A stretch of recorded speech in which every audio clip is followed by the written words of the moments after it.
छानापुरा से भी, बागात से भी कुछ लोगों ने जो है ये गुजारिश की थी कि यहाँ पे आके ऑफिसर्स को बुला के यहाँ के लोकल कुछ मसाइल है जो पेंडिंग है उनके हवाले से बात करें और ऑफिसर्स को जिम्मेदारी दे कि वो पेंडिंग मसाइल को हल करें। तो इसीलिए आज जो तय पाया था यहाँ के ज़िम्मेदार लोग जो है उनको जमा किया था और उन्हीं के कहने पे कुछ ऑफिसर्स को भी यहाँ पे बुलाया था और मैं भी खुद इनकी खिदमत में आया था ये सुनने के लिए कि कौन कौन से मसाइल जो है लोकल इश्यूज़ पेंडिंग है। तो उन्हीं हवाले से बात हुई और उम्मीद है कि ये ऑफिसर जो है उस पर एक्ट करके इन इश्यूज़ को जल्द से जल्द सॉल्व करेंगे। सर, नौजवान यहाँ पे ग्राउंड की प्रॉब्लम है तो क्या उसका सॉल्व हो सकती है? उनको लड़ना है खुद। मैंने गवर्नमेंट को लिखा था, इससे पहले भी ये मेरे पास आए थे। ये इस ग्राउंड को जो है जवानों के स्पोर्ट्स एक्टिविटी के लिए रखा जाए जैसे कि हमेशा से फंक्शन करता है और पुलिस के लिए अगर उनको कोई ज़मीन देनी भी है उसके लिए कहीं और ज़मीन देखी जाए और रीलोकेट किया जाए। बदकिस्मती ये है कि हमारी इलेक्टेड एडमिनिस्ट्रेशन जो है इस बात को सीरियस से नहीं ले रही है अभी तक। इनके लिए जो है रिलोकेशन का या मुतबादिल का कोई इंतज़ाम नहीं किया है। पुलिस एडमिनिस्ट्रेशन जो नाम नहाद LG के ज़रिए चल रही है वो एडमिनिस्ट्रेशन तो लोगों को मुझे लगता है इस हवाले से तंग करने में ही लगी। जहाँ पे एक स्पोर्ट्स एक्टिविटी दहाइयों से हो रही है, स्पोर्ट्स एक्टिविटी के लिए ज़मीन को प्लेग्राउंड के लिए यूज़ किया जाता है, वहाँ से हटा के फिर आप लोगों को क्या मुतबादिल दे रहे हैं? अगर मुतबादिल नहीं दे रहे आप वहाँ से लोगों को क्यों हटा रहे हैं, जवानों को क्यों हटा रहे हैं? पुलिस के पास बहुत सारा पैसा है, एडमिनिस्ट्रेशन के पास बहुत सारा पैसा है। पिछले ही बजट में आपने सुना होगा 10,000 करोड़ के करीब जो एलोकेशन थी सिर्फ पुलिस के लिए थी, उस बारे में मैंने पार्लियामेंट में भी बात की। तो हज़ारों करोड़ जो है पुलिस के लिए, जम्मू कश्मीर पुलिस की मैं बात कर रहा हूँ, पुलिस के लिए एलोकेशन होती है अलग से। तो इतने हज़ारों करोड़ में से ये कहीं पे ज़मीन नहीं खरीद सकते। ये ज़रूरी है सताना हमारे बच्चों को या बच्चों को ही कहीं पे मुतबादिल दे, प्लेग्राउंड दे। तो इन्हें इन चीज़ों से बाज आना चाहिए। फिर ये कहते हैं कि जो लोग जो है वो एजिटेट होते, एजिटेट कराने के रीज़न आप है, ज़िम्मेदार आप है। तो मैं आपके वसातत से पुलिस एडमिनिस्ट्रेशन से फिर से ये कहना चाहूँगा इस ग्राउंड को जो है प्ले ग्राउंड के हवाले से ही इस्तेमाल होने दें। और पुलिस के लिए अगर आपको ज़मीन की ज़रूरत है, आपके पास पैसा बहुत है, कहीं पे और जाके आप रीलोकेट करें या कहीं पे इन्हीं को रीलोकेट करके ज़मीन दें ये जहाँ पे प्ले ग्राउंड एस्टैब्लिश करें, बच्चों को ना सताएं। तो 1.5 साल हो गया अभी रिजर्वेशन का मामला है क्यों का? मैंने कल ही इस बारे में बात की है। दूसरा सवाल है 370 और स्टेटहुड को लेके गवर्नमेंट बात ही नहीं कर रही है। गवर्नमेंट क्या को दिख नहीं रही है, ग्राउंड लेवल पे कोई बात ही नहीं कर रहा है इसके रिलेटेड। मेरी उनके साथ और उनकी मेरे साथ उनकी तो वो तो अब मुझसे नफरत ही करते हैं। मेरी उनके साथ डिफरेंसेस है इसी बात पे कि उन्होंने 370 को जो हमारा प्राइमरी और प्रिंसिपल प्रॉमिस है लोगों को कि हम वो लड़ाई लड़ेंगे। हम में से किसी ने ये नहीं कहा कि आप हमें वोट दीजिए और दूसरे दिन हम 370 लेके आएंगे।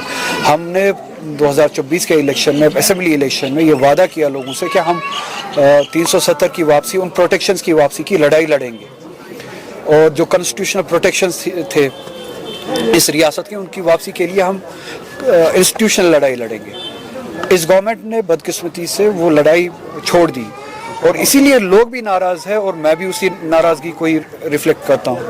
इसीलिए मेरी डिफरेंसेस है इनके साथ। फिर इन्होंने कहा स्टेटहुड, मैंने अंदर भी उसी हवाले से बात की। जम्मू कश्मीर के लोगों ने स्टेटहुड के लिए वोट नहीं दिया। अगर स्टेटहुड के लिए वोट देना होता तो बीजेपी को वोट देते। जम्मू कश्मीर के लोगों ने प्रोटेक्शंस के साथ, कॉन्स्टिट्यूशनल गारंटीज के साथ रेस्टोरेशन का के लिए वोट दिया।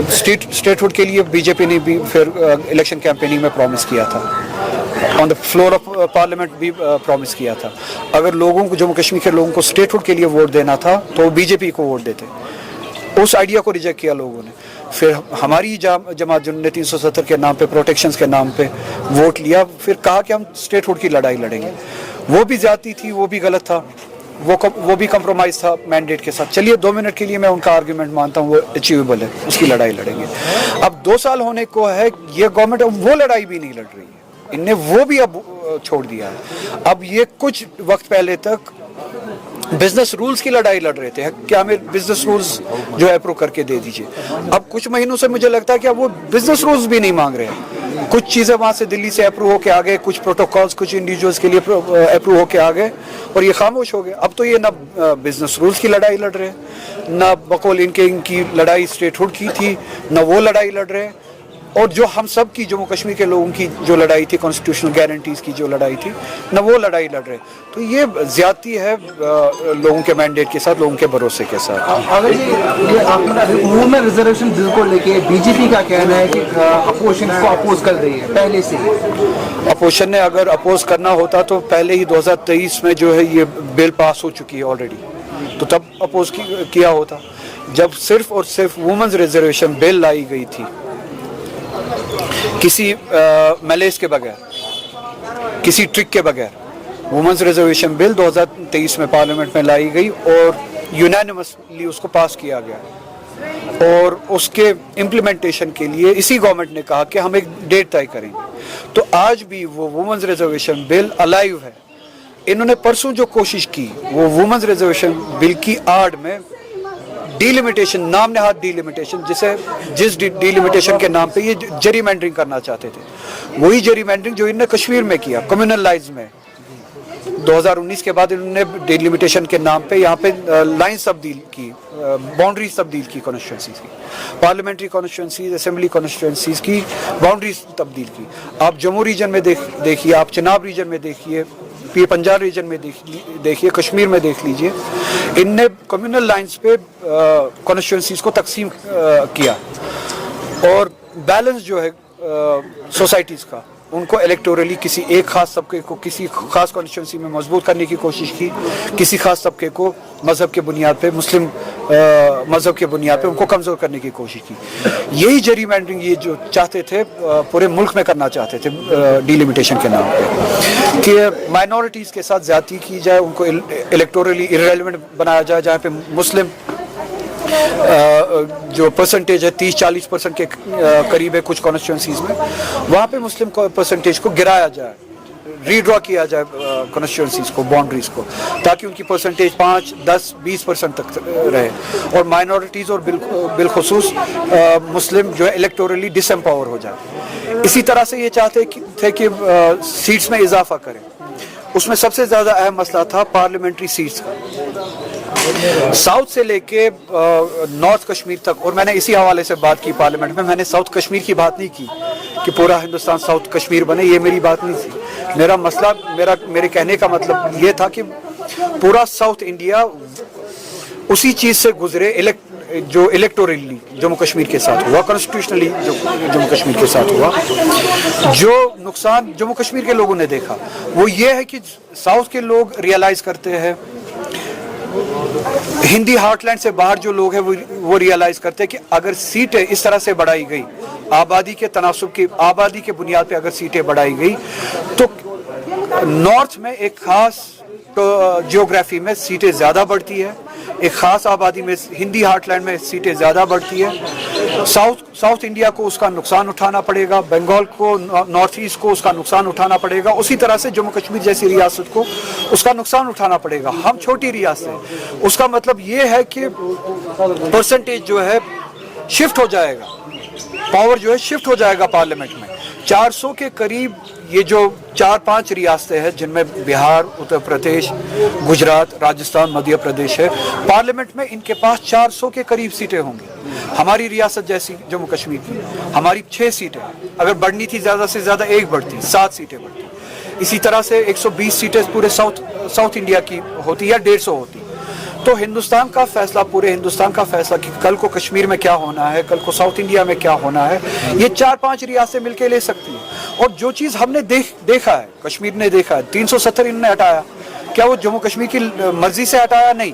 ये कहते हैं कि पार्लियामेंट में वोट मिला। वोट कहाँ से मिला उसके लिए? वो वोट मिला आपको उन एमपी से, ज़्यादातर जो यूपी से आते हैं, बिहार से आते हैं, मध्य प्रदेश से आते हैं, गुजरात से आते हैं। उनका लेना देना ही नहीं है कश्मीर के साथ। उन्होंने फैसला किया कश्मीर के बारे में। और मेरा मतलब यही था कि साउथ इंडिया यही रियलाइज़ करेगा जब साउथ इंडिया का फैसला, ये 400 सीटें किसी एक जगह पे कंसंट्रेट होके 4 रियासतें लेंगी, उनके बारे में उनको कल डिसएनफ्रेंचाइज किया जाएगा, मेरे कहने का मतलब ही यही था। वही हो जो कश्मीर के साथ हुआ। एक दिन हम जागे, हमें पता चला हमसे हमारा 370 भी छीना गया, स्टेटहुड भी छीना गया। मैंने यही कहा कि साउथ इंडिया को भी खदशा है और उनको भी लगता है कि हमारे साथ ये होगा, और होने दे। उनको एक दिन उनको भी पता चले कि उनको स्टेटहुड से गिरा के यूनियन टेरिटरी बनाया गया है, तब उनको पता चलेगा कि जम्मू कश्मीर के साथ होता क्या है, बंगाल के साथ ऐसा ही हो, नॉर्थ ईस्ट के साथ ऐसा ही हो। यही मेरा केस था, मेरे कहने का मतलब ये था। और अल्हम्दुलिल्लाह जैसे कि आप जानते हैं पूरा साउथ कश्मीर के साथ जो ज्यादती हुई है, पूरा साउथ इंडिया उसको रियलाइज करता है, कश्मीर के साथ खड़े हैं।